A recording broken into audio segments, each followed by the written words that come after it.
Good morning मित्रांनो. आपण आज पहिला चॅप्टर वाचणार आहे रहस्य या बुकमधून.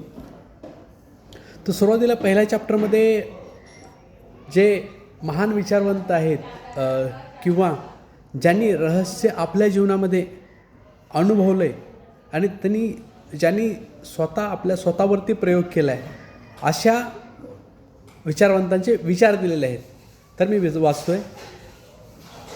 महान तत्त्वज्ञ बॉब प्रॉक्टर म्हणतात की रहस्य हवी असणारी कोणतीही गोष्ट मिळवून देते सुख, आरोग्य आणि धनसंपत्ती.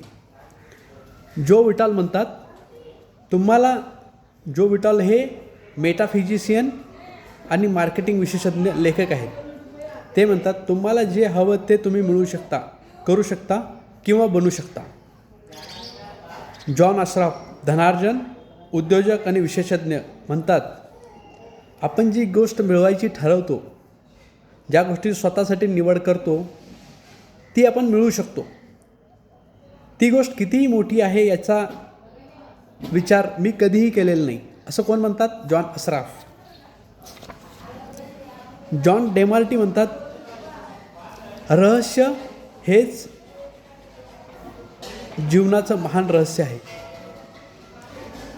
डेनिस वेटली म्हणतात. डेनिस वेटली हे मानसोपचार तज्ज्ञ आणि मनशक्ती प्रशिक्षक आहेत.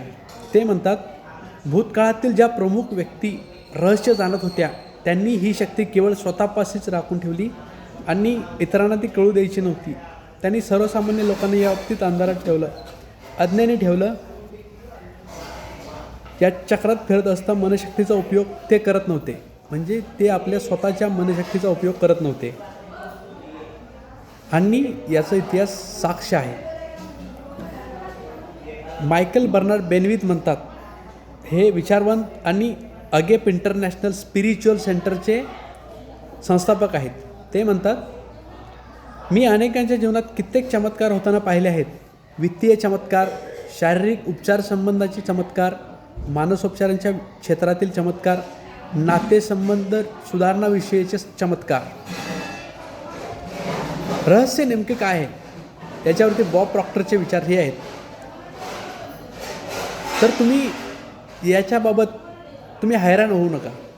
हे रहस्य म्हणजे नेमकं आहे तरी काय मी तुम्हाला सांगतो. माझ्या दृष्टीने आपण सर्व एकाच अमर्याद शक्तीने कार्यरत होतो. एकाच प्रकारची तत्त्व आपल्याला मार्गदर्शन करतात. विश्वप्रेरणेचे हे नैसर्गिक नियम इतक्या निश्चित स्वरूपाचे आहेत की स्पेसशिप बनवताना आपल्याला जरासुद्धा अडचण येत नाही. आपण लोकांना चंद्रावर देखील पाठवू शकतो आणि हे यान उतरवण्याचे क्षण निश्चितपणे नियंत्रित करू शकतो. तुम्ही कुठेही असा, भारतात असा, ऑस्ट्रेलियात असा, न्यूझीलंडमध्ये असा, स्टॉकहोम असा, कुठेही असा, ही शक्ती काम करते म्हणजे करते असं बॉब प्रॉक्टरचं म्हणणं आहे. आणि ते म्हणजे रहस्य म्हणजेच आकर्षणाचा सिद्धांत. प्रेंटिस मालफोर्ड 1834 ते 1891 लेखक म्हणतात तुमच्या प्रत्येक विचाराला अस्तित्व येतं. तुमचा प्रत्येक विचार एक वस्तू, एक शक्ती आहे. आपण जे काही विचार करतो त्याला एक मूर्त स्वरूप येऊ शकतो जर तुम्ही त्याच्यावरती जास्तीत जास्त त्या विचारावरती तुम्ही आपल्या स्वतःची शक्ती जर त्यावरती तुम्ही दिली तर त्या विचाराला नक्कीच मूर्त स्वरूप येऊ शकतो असं प्रेंटिस मालफोर्ड म्हणतात. विल्यम शेक्सपियर, रॉबर्ट ब्राउनिंग आणि विल्यम ब्लेक यांनी आपल्या कवितातून हेच सांगितलं आहे. लुडविग वॅन बेथोवेन हे संगीतातून सांगितलेलं आहे. लिओनार्दो दी विंची सारख्या कलाकारांनी हेच आपल्या चित्रातून दर्शवले आहे. Socrates, Plato, Ralph Waldo Emerson, Pythagoras, sir Francis Bacon, sir Isaac Newton, John Wolfgang, von Goethe आणि व्हिक्टर ह्युगो यासारख्या विद्वान तत्त्ववेत्यांनी हेच आपल्या लेखनातून, विचारातून व्यक्त केलेलं आहे. त्यांचं नाव अमर झालं आणि त्यांचे हे अस्तित्व शतकानुशतके सतत जाणवत राहील आणि ते कायमच. आणि पुढं लेखक म्हणतात, हे रहस्य हिंदू धर्म, हार्मेटिक परंपरा, बौद्ध धर्म, यहुदी धर्म, ईसाई धर्म आणि इस्लाम धर्माच्या ग्रंथामध्ये उपलब्ध आहे. तसंच बॅबिलॉन आणि इजिप्तच्या प्राचीन संस्कृतीतील कहाण्या, साहित्य यातून व्यक्त झालेलं आहे. हा नियम युगानयुगे अनेक विधी रूपाने व्यक्त होत आला आहे आणि शेकडो वर्षापूर्वीच्या जुन्या प्राचीन ग्रंथामध्ये याचा रहस्याचा उल्लेख सापडतो. आणि इसवी सनापूर्वी 3000 मध्ये हेच पाषाणामध्ये खोदलेलं होतं. जरी हे पूर्वपार रहस्य जाणून घेण्याचा काही जणांनी प्रयत्न केला आणि खरोखरच त्यांना जे ज्ञान गवसलंही, तरीसुद्धा अगदी आज देखील कुणीही त्याचा शोध घेऊ शकतो. हा नियम काळासोबतच सुरू झाला, तो पूर्वी होता, आजही आहे आणि पुढे देखील राहील. 1912 हॅनेलने या नियमाचं वर्णन करताना म्हटलं होतं, हा सर्वात महान आणि अचूक नियम आहे आणि तो म्हणजे आकर्षणाचा नियम, आकर्षणाचा सिद्धांत. बॉब प्रॉक्टर म्हणतात, प्रत्येक युगातील बुद्धिमान व्यक्तींना या नियमाचं ज्ञान होतं. प्राचीन बॅबिलियनच्या संस्कृतीतही हा नियम आपल्याला पाहायला मिळतो.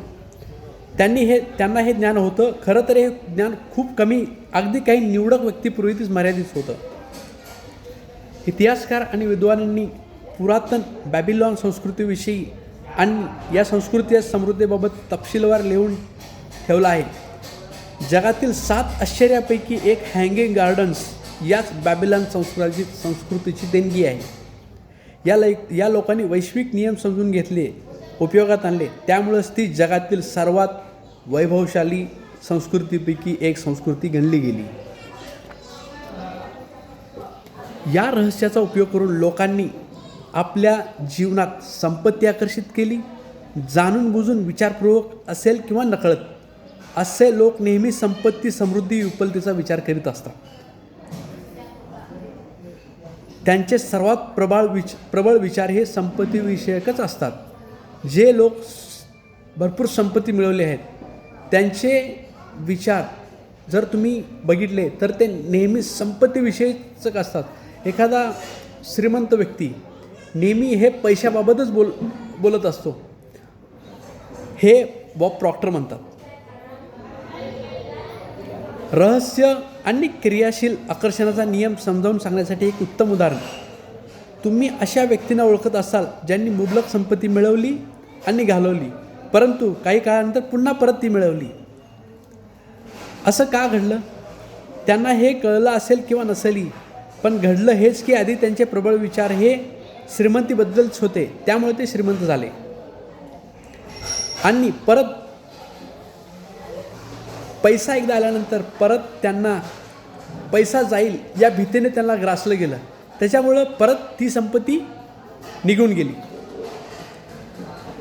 मनातील भीती पळून गेल्यानंतर मात्र पुन्हा एकदा सकारात्मक संपत्ती प्राप्तीच्या विचारांचं पारडं जड झालं आणि पुन्हा वैभव परत आलं. आकर्षणाचा नियम तुमच्या विचारानुसार क्रियाशील होतो, मग ते विचार कोणतेही कसेही असो. आकर्षणाचा नियम हे सांगतो की समान गोष्टी एकमेकाकडे आकर्षित होतात. समान गोष्टी या एकमेकाकडे आकर्षित होतात. जॉन अस्राफ म्हणतात, आकर्षणाचा नियम समजून घेण्याचा माझ्यासाठी साधा सोपा मार्ग म्हणजे मी स्वतःला एक चुंबक समजतो. आपण स्वतः म्हणजे एक चुंबक आहोत असं जॉन अस्राफ समजतात आणि मग मला माहीत असतं की दुसरा चुंबक माझ्याकडे आकर्षित होईलच. तुम्ही विश्वातील सर्वाधिक शक्तिशाली चुंबक आहात. तुमच्यामध्ये अशी चुंबकीय शक्ती आहे जी जगातील कोणत्याही गोष्टीपेक्षा जास्त शक्तिशाली आहे आणि अगाध चुंबकीय शक्ती तुमच्या विचारामधून प्रक्षेपित होते. तर मित्रांनो, आज आपण इथे 4 पेज वाचलेले आहेत. जर तुम्हाला हे कळलं नसेल तर परत एकदा तुम्ही ऐका आणि आपण पुन्हा उद्या याच्या पुढचे 4 जे म्हणजे जे विचारवंत आहे like Michael Dooley, John Assaraf, Joe Vitale यांनी बॉब प्रॉक्टर, त्यानंतर John Assaraf, Bob Doyle, Lisa Nichols यांनी त्यांच्यावरती आकर्षणाचा नियम त्यांनी कसं आपल्यावरती ॲप्लाय केलं हे आपण पुढच्या याच्यामध्ये बघणार आहोत. धन्यवाद. भेटू पुन्हा.